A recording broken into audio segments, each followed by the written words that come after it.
It's only a couple minutes. But Well, not the book, not a couple really. minutes. The talk's only going to be a couple minutes, so don't worry. It's not going to take a lot of time, I don't think. But the book is going to be Boneshaker by Cheri Priest. In the end. Thank you. So it's Boneshaker by Cheri Priest. Is anybody familiar with steampunk? No? No. We're 6th graders. Well, okay. Once you get older and all that, you'll actually become Not acquainted with... 80th graders.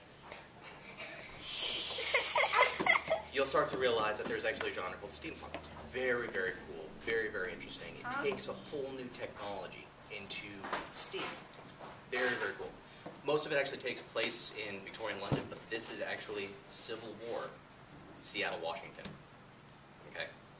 Now, the whole idea was that they're trying to mine gold in the Alaska Klondike. They want to get new technology. They want to actually be able to mine this, extract more materials from it. Well, they hired a person in Seattle, Washington. He creates the thing called Boneshaker. What happens is, in its first test run, it goes awry and destroys several blocks of Seattle. While destroying several blocks of Seattle, it releases a toxic gas called blight.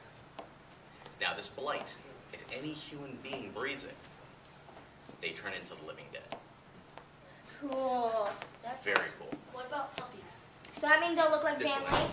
Human Exactly. So now, He is kind of green. the blight actually turns people into living zombies. Now, after a year, they built up a 200-foot wall in order to contain all the blight and the living zombies that are inside. Now, the person who created the Boneshaker, that created this catastrophe itself, has a child by the name of Ezekiel Wilkes. That's a cool name. It is. It's a really cool name. It is a cool name. Yep. So I now, know why you're laughing. but anyways, he likes to be called Zeke for short. Now, nice. Nice. Good, I didn't get that one. Did it just say Captain Kirk?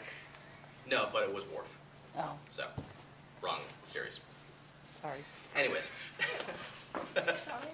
You. So anyways, the inventor of the Boneshaker had a son called Ezekiel Wilkes, Zeke for short. He wants to correct his name. He wants to be able to live a normal life. So how to do that? He has to go over the wall. The only person that can save him over the wall is his mother, Briar Wilkes.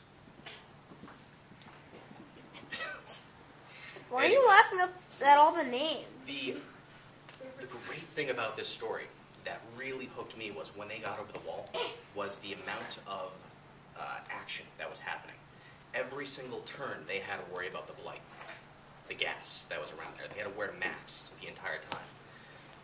There were some small pockets of air that they could breathe, some locations that they could go to where they could take the mask off, but for the most part, blight was everywhere.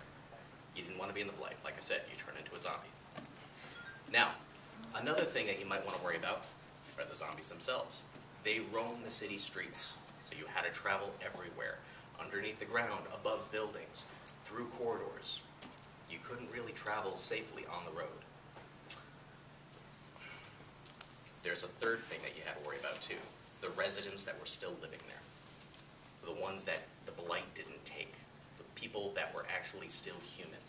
Now these people, they lived in these small little pockets of air that they could survive, that they pumped out through above the wall and whatnot, that they were able to seal off the blight from getting in.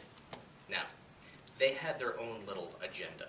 So if anybody actually came to them, they'd more than likely force them to do other things, whether it be slavery work or possibly kill them.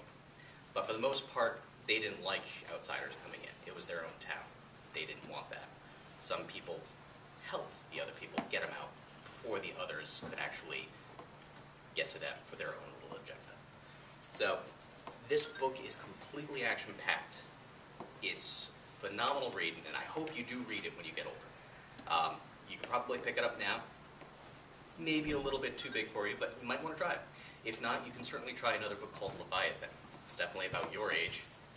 It's by Scott Westerfeld. If anybody's read that, it's along the same basis, just not as dark as this. This definitely has a little bit more dark undertones for